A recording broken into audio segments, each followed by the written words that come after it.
juste 18h30 sur Aloula et c'est le journal. À la une de l'actualité ce soir. Le défi de l'emploi et des investissements dans le monde arabe font débat à Marrakech. Les participants représentant les pays du monde arabe et islamique dressent une feuille de route à même de créer des opportunités dans des secteurs de grande portée.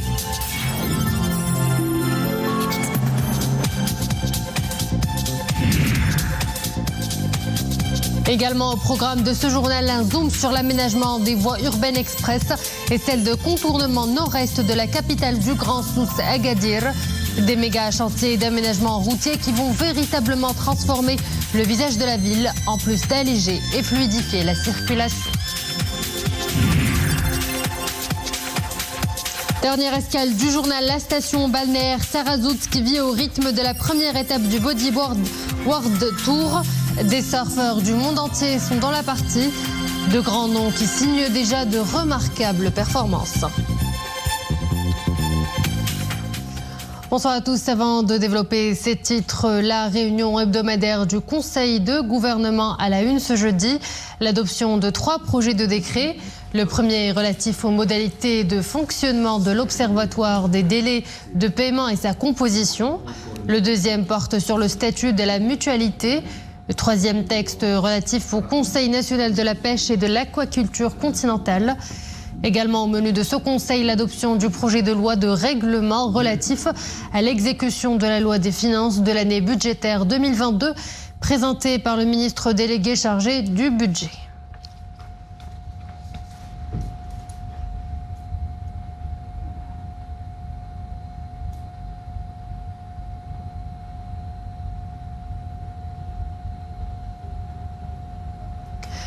L'horizon géopolitique de la question du Sahara marocain au centre de la première conférence Policy, conférence de la coalition pour l'autonomie au Sahara, organisée aujourd'hui à Dakhla en présence d'éminentes personnalités nationales et internationales.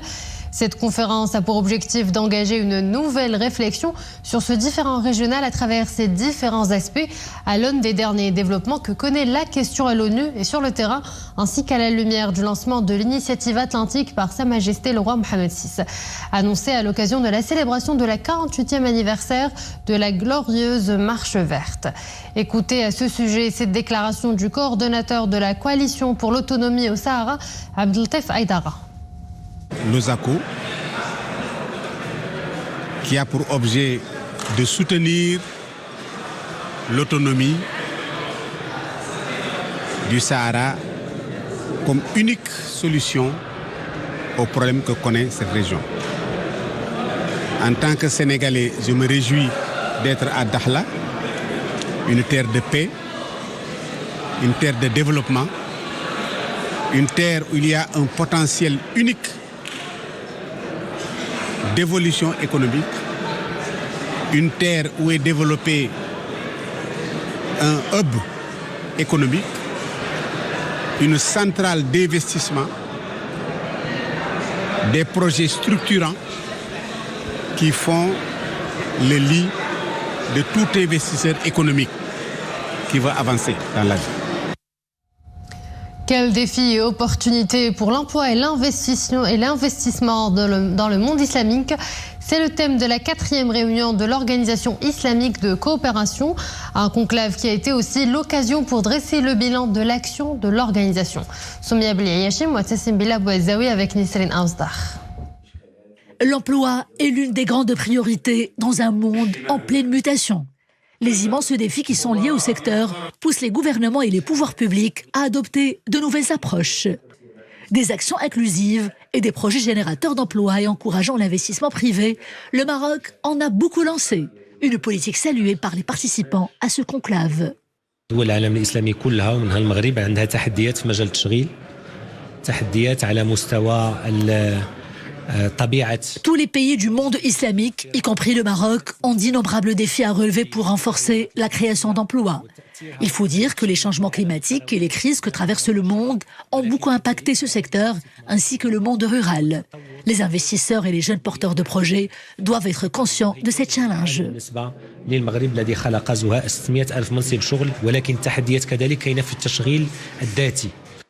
Pendant ce conclave, le Maroc s'est vu confier la présidence du réseau de l'Organisation de la coopération islamique, section fonction publique, une plateforme qui permet aux pays membres de fédérer les actions afin de lutter plus efficacement contre le chômage.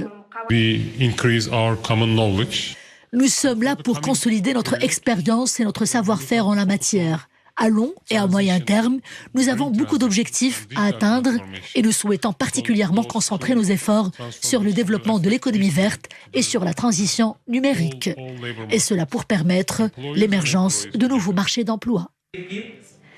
Dans un monde hyperconnecté et marqué par les incertitudes, les crises et les effets de plus en plus tangibles du réchauffement climatique, les entreprises qui résistent sont celles qui se réinventent, soutenues par des pouvoirs publics, soucieux de renforcer la justice sociale et de promouvoir la création d'emplois. L'actualité nationale de ce jeudi est également marquée par ce nouveau coup de filet du Bureau central d'investigation judiciaire. Un individu partisan de l'organisation terroriste Daesh, âgé de 24 ans, a été interpellé pour son implication présumée dans la préparation d'un projet terroriste visant à porter atteinte à l'ordre public. Selon les investigations préliminaires, l'individu interpellé qui s'activait dans la ville de Salé a prêté l'allégeance à l'organisation terroriste Daesh et manifesté son intérêt pour l'acquisition d'expertise dans la fabrication d'explosifs en raison de fatwas incitant à perpétrer des actes terroristes. Parallèlement à son projet terroriste, le prévenu a noué des contacts avec des intermédiaires de Daesh en vue de lui permettre de rejoindre l'une des branches de cette organisation dans la région sahélo-saharienne, ajoute la même source. Le mis en cause a été placé en garde à vue à la disposition de l'enquête judiciaire menée par le BCIJ sous la supervision du parquet en charge des affaires du terrorisme en vue de faire la lumière sur l'ensemble des activités extrémistes qui lui sont reprochées et d'identifier ses éventuels liens avec différentes organisations terroristes.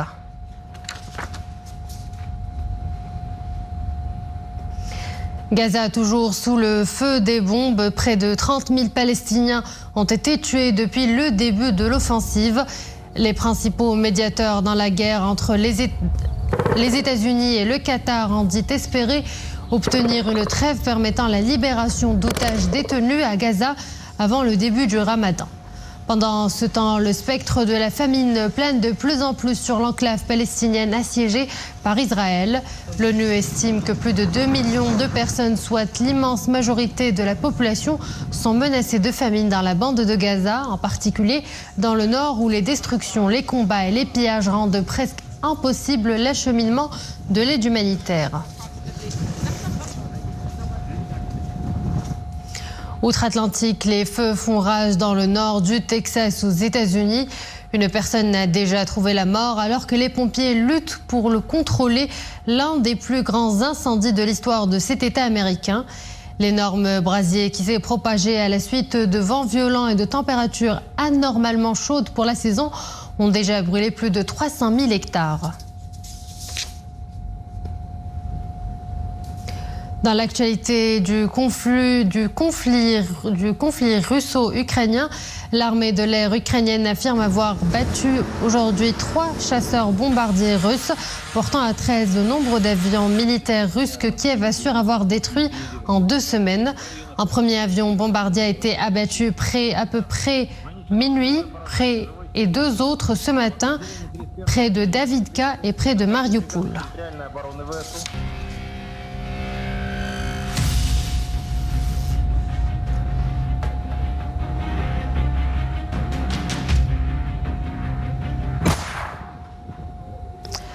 Focus à présent sur ce méga chantier d'aménagement routier qui est en train de transformer la circulation au niveau du Grand Agadir. Étendues sur une trentaine de kilomètres, les voies urbaines express et celles de contournement nord-est ont permis de nettement fluidifier la circulation entre des points névralgiques d'Agadir comme le port ou encore l'aéroport. Le projet affiche des taux d'avancement très avancés. Sur place, nous retrouvons Hijb Tamek, Omar et Issa et le commentaire est de Mariam Missi. Il aura fallu près de 3 ans pour que le projet prenne forme. Le chantier de la rocade nord-est d'Agadir s'apprête à entrer en service. L'ouvrage promet à ses usagers une meilleure qualité de déplacement urbain. La voie est agréable à emprunter, mais trajets sont plus courts et surtout plus fluides. Le trafic est décongestionné. On y roule en toute tranquillité.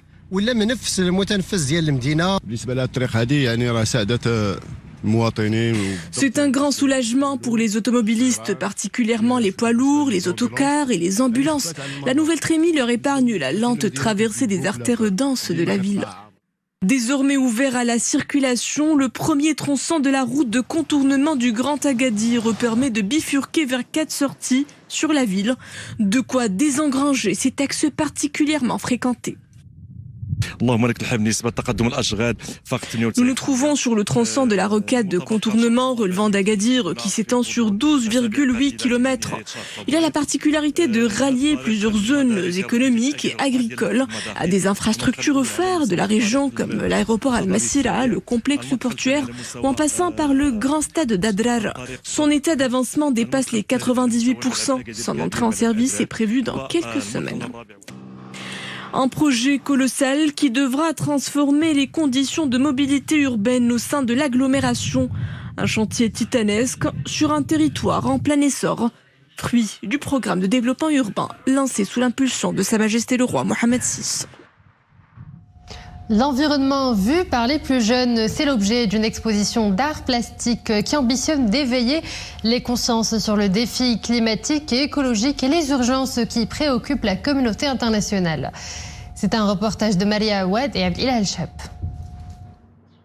Des peintures engagées, des sculptures et des œuvres d'art militantes ont été conçues par les élèves d'un établissement éco-citoyen. Chacun son style, sa sensibilité, ses revendications. Partisans d'une planète détoxifiée et éco-responsable, ces jeunes collégiens, âgés entre 10 et 15 ans, ont voulu marquer de leur empreinte l'urgence climatique et ses enjeux sur le monde futur. Nous sommes beaucoup impliqués dans cette cause qui nous tient à cœur et nous avons appris beaucoup de choses sur l'environnement et l'écologie, notamment sur la gestion de l'eau dans un climat de grande sécheresse. Il est impératif que nous apprenions ensemble, aussi bien au Maroc qu'à l'étranger, comment gérer nos ressources naturelles. Nous avons beaucoup travaillé et donné de notre personne pour montrer l'ampleur de l'urgence climatique. Nous avons récolté des déchets, des bouts de tissu et des bouteilles en plastique que nous avons recyclés pour en faire des sculptures militantes. Un établissement éco-responsable mu par une vocation commune, celle d'éveiller les consciences et de sensibiliser petits et grands à la protection de l'environnement. Notre établissement organise cette exposition à la suite de plusieurs ateliers artistiques auxquels ont participé les collégiens. Chacun des élèves a exprimé son ressenti à propos de l'environnement et de la biodiversité, et cela dans le but d'éveiller une conscience collective pour le bien-être de l'humanité. Guidée par un ensemble de convictions et de valeurs éducatives, cette action militante et citoyenne vise notamment à développer le sens de l'engagement auprès d'une jeunesse déterminée à œuvrer pour un avenir meilleur. C'est par le Maroc et la baie de Tarazout au sud d'Agadir qu'a débuté le Bodyboarding World Tour qui comptera tout au long de cette année 2024 pas moins de 10 étapes. Les plus grands surfeurs, hommes et femmes, sont donc parmi nous durant toute cette semaine et déjà, leurs performances sont remarquables. Hijab Tam Kasma Tazi et Dominique Orlando. Identique à elle-même, la baie de Tarazout qui séduit les plus grands surfeurs du monde par ce mélange parfait de beauté naturelle et de conditions de vagues idéales. Il était donc tout à fait normal d'ouvrir ce championnat du monde de bodyboarding par cette étape marocaine qui va s'avérer pour les deux vainqueurs, chez les messieurs et chez les dames, comme celle d'une toute première. Gabriel Braga. C'est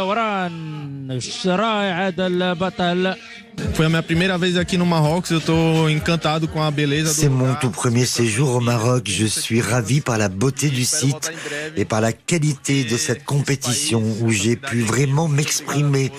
Quel beau pays avez-vous ? This is my first time to come to Morocco and Pour moi aussi, c'est la première fois au Maroc. Le Maroc qui devient déjà ma destination favorite. Les gens sont formidables et accueillants. Les organisateurs ont fait pour nous le meilleur. Je me sens chanceuse d'être là. Made this competition happen, and I feel really lucky to have this competition here in Morocco. L'influence croissante du Maroc dans le monde des sports nautiques est aujourd'hui indéniable. Tarazout, qui marque donc cette première étape du Bodyboarding World Tour, ouvre ainsi le bal des festivités des plus grands spots au monde, qui se succéderont cette année au même titre que ceux que comptent le Brésil, le Portugal, le Chili ou bien les Maldives. Et voilà, nous arrivons à la fin de cette édition. Merci à vous de l'avoir suivi. Excellente suite des programmes sur Al-Oula.